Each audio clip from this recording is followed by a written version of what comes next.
அதுக்கு காரணம் நரேந்திர மோடியின் அரசு, பாரதிய ஜனதாவின் அரசு. அதே மாதிரி தான் ஜிஎஸ்டி போட்டு இன்னைக்கு நிறைய வரி வசூல் பண்ணி அவங்க ஆள்ற மாநிலங்களுக்கு, அவர்களுடைய நாட்டுக்கு வட இந்திய உத்தரப்பிரதேசம் போன்ற மாநிலத்துக்கு அள்ளி வாங்கிட்டு இருக்காரு. நமக்கு இத்தினோடு கிள்ளி கொடுக்கிறார். அத்தனையும் ஜிஎஸ்டி போட்டதையும் நமக்கு எந்த லாபமும் இல்ல சகோதரிகளே, நமக்கு எந்த லாபமும் இல்ல. பாரதிய ஜனதா நரேந்திர மோடியின் திட்டங்கள் அத்தனையும் நமக்கல்ல, தமிழர்களுக்கு. தமிழ்னு பேசுற திடீர்னு வராம கஷ்டப்பட்டு தமிழ ஆர்டிபிஷியல் இன்டெலிஜென்ஸ் இருக்கு இல்லையா, அது மூலமா எந்த வாய்ஸ்ல என்ன வேணாலும் பேச வைக்கலாம். அது மாதிரி அதை யூஸ் பண்ணி என்ன வேணாலும் பேசுறார். ஆனா அதுக்காக மயங்காதீங்க. திருக்குறள் எங்களுக்கே தெரியும். திருக்குறள் உங்களுக்கு பிடிச்சதா? வந்தனம் பிரைம் மினிஸ்டர், வந்தனம், வணக்கம். ஓ அப்படியா, தமிழ் வணக்கம் சொல்றீங்களா? வெரி குட், ட்ரை பண்றீங்களே, அதோட நிறுத்திக்கீங்க. எப்ப நீங்க அண்ணாமலைய தலைவரா 3 வருஷத்துக்குள்ள தமிழ்நாட்டுல கொண்டு வந்து உடனே நினைச்சீங்களோ, அண்ணன் அமித்ஷாவுடைய அறிவாளித்தனமா அங்கேயே போச்சு. பாரதிய ஜனதா தமிழர்களுக்கு எதிரான கட்சி. BJP, be very careful. ஒரு பக்கம் திமுக. ஒன்னே ஒண்ணு சொல்லிட்டு முடிச்சுக்கிறேன், இன்னும் நிறைய பாயிண்ட் இருக்கனால. இந்த வாயில விட சொல்றதுன்னு ஒண்ணு காலங்காலமா திமுக அதன் மறைந்த தலைவர் கருணாநிதி அவர்கள் காலத்திலிருந்து பண்ணிட்டு இருக்காங்க. இப்ப பிரைம் மினிஸ்டர் மிகப்பெரிய விளையா சொல்லிட்டு வர்றாரு வாயிலன்னு சொல்றேன். எப்படி தெரியுமா, ஒரு படம் இருக்குங்க, நீங்க பாத்துருக்கீங்களான்னு தெரியல, நான் பார்த்த ஞாபகம் இருக்கு. ஐ திங்க் அது பாண்டியராஜன் படம் நினைக்கிறேன். அதுல மனோரமா ஆட்சி ரொம்ப கஞ்சமா விடுவாங்க, ரொம்ப கஞ்சமா இருப்பாங்க. அப்ப அவருக்கு அந்த ஹீரோட்ட சொல்லுவாங்க, எங்க வீட்டுல இன்னைக்கு கோழி அடிச்சு குருமா வச்சிருக்கோம். இவருக்கு சண்டையில் வந்து கோழி அடிச்சு குருமா வச்சிருக்காங்க. சரின்னு சொல்லிட்டு போய் சொன்ன வெளியே அழுவான்னு பார்ப்பாரு.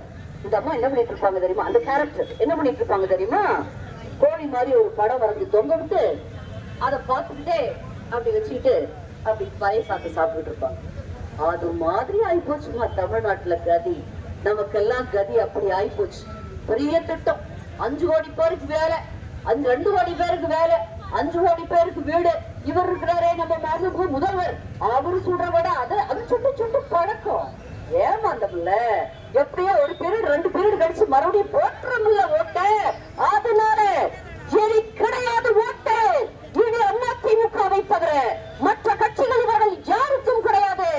அது அப்படின்னு வரவிருக்கும் 19ஆம் தேதி நீங்க அத்துணை பேரும் பார்த்து இரட்டை இலையில் ஓங்கி அடிக்க போகிறீர்களே ஒற்றை விரலால். அன்று தெரியும் சகோதரிகளே, தமிழ்நாட்டு ஜனங்களை இவ்வளவு கிள்ளுக்கிரையாக சாதாரணமாக பெண் இல்ல, ஏழைகள் தானே, என்ன பெரியது. பணக்காரனா இருந்தா நம்ம கிட்ட காரியத்துக்கு வருவான், ஏழையா இருந்தா பாவம் 500 ஆயிரத்தை வாங்கிட்டு ஓட்டு போட்டுருவான். அந்த தவறு என்ன நடந்தாலும் வாங்கிட்டு ஓட்டு போடுங்கன்னு பெரிய மேதாவி மாதிரி நான் அட்வைஸ் எல்லாம் பண்ண மாட்டேன். அது உங்களை பொறுத்தது, சட்டப்படி தப்பு, அதை செய்யக்கூடாது, அது உங்களை பொறுத்தது. ஆனால் வாக்குகளை யாருக்காக வேண்டாம், உங்க பிள்ளைகளுடைய எதிர்காலத்துக்காக. இந்த பிள்ளைகளுக்கு லேப்டாப் கூட கொடுத்தது கிடைக்கலையே, எதுவுமே இல்லையே, அவங்க என்ன ஆகாது எதிர்காலம். வயசானவர்களுக்கு முதியோர் உதவித்தொகை இல்லையே, மகப்பேறு உதவி திட்டம் நிறுத்தப்பட்டு விட்டதே, திருமணத்துக்கு தாலிக்கு தங்க கொடுத்தாங்களே ஒரு பெண் இன்னைக்கு 52,000 ரூபாய்க்கு மேல எல்லாம் போச்சு. அம்மா கொடுத்த வாங்கினவங்க எல்லாம் இன்னைக்கு 50 ரூபாய் இருக்குது, ஒரு இன்வெஸ்ட்மெண்ட் முதலீடு மாதிரி இருக்குது, எல்லாம் போச்சு. இனி திரும்ப அதிமுக வரணும். ஆனா எடப்பாடியும் எப்படி கவனமா எல்லாத்தையும் செயல்படுத்தினார். ஏன் இந்த முதலமைச்சரால முடியல? கையாலாகாதவர்கள், கையாலாகாத முதலமைச்சர், கையாலாகாத அமைச்சரவை, தங்களை பற்றி மட்டுமே சிந்திக்கக்கூடிய அமைச்சரவை. அதனால இவர்கள் ஒத்துழைப்ப ஒரு தப்பு பண்ணிட்டோம், இனி பண்ண மாட்டோம். காட்டுங்கள், என்ன செய்வீங்க? இரட்டை இலைக்கு வாக்கு போடுங்கள். திராவிட முன்னேற்ற கழக உடன்பிறப்பை கேட்கிறேன், நீங்க தான் முக்கியம், நீங்க தான் ரொம்ப முக்கியம். அந்த ஒரு குடும்பத்துக்கு இன்னும் வேலை செய்யாதீங்க. என் மக்கள், என் தமிழ், என் மாநிலம், என் ஊர், இது நல்லா இருக்குன்னு சொல்றேன். இப்படி தப்பு பண்ணி அகந்தாதிகளை வளர்த்து விடுறீங்கிற ஆனந்தத்துல சொல்றேன். இரட்டை இலையை பாதிரியுங்கள். அண்ணன் சகோதரர் ஜேபி என்ற ஜெயபிரகாஷ் உங்களுக்காக உழைப்பார். ஆனா எடப்பாடியாரின் ஆட்சி வந்த பிறகு 2 வருஷம் தான் இவங்களை ரீகால் பண்ணணும். இந்த கவர்மெண்ட் ரீகால் பண்றதுக்கு திரும்பி அழைச்சுக்கணும். சட்டத்துல இது வரைக்கும் வழி இல்லை. அதுக்கு இதை காட்டுங்க. எல்லாரும் உங்களை பெரிய எங்களுக்கு காமிங்க. காட்டுவீங்களா? இரட்டை இலை நமக்காக, சந்ததிகளுக்காக, ஊருக்காக இரட்டை இலைக்கு வாக்களியுங்கள், இரட்டை இலைக்கு வாக்களியுங்கள் என்று கேட்டு எல்லா சகோதரர்களோடு சேர்ந்து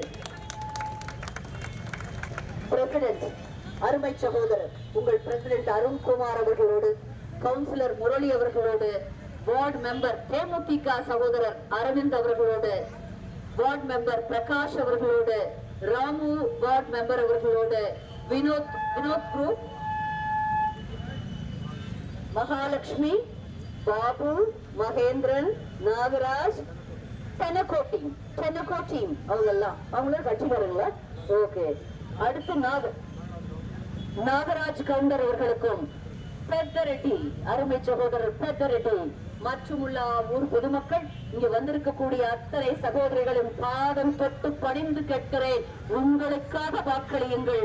இரட்டை இலையில் அதிகார வெறியில் அகம்பாவத்தில் மிதப்பவர்களை வீட்டுக்கு அனுப்புங்கள் சகோதரிகளே. மீண்டும் மீண்டும் வலியுறுத்தி கேட்கிறேன் என் சகோதரர்களே, சகோதரிகளே. நன்றி, வணக்கம்.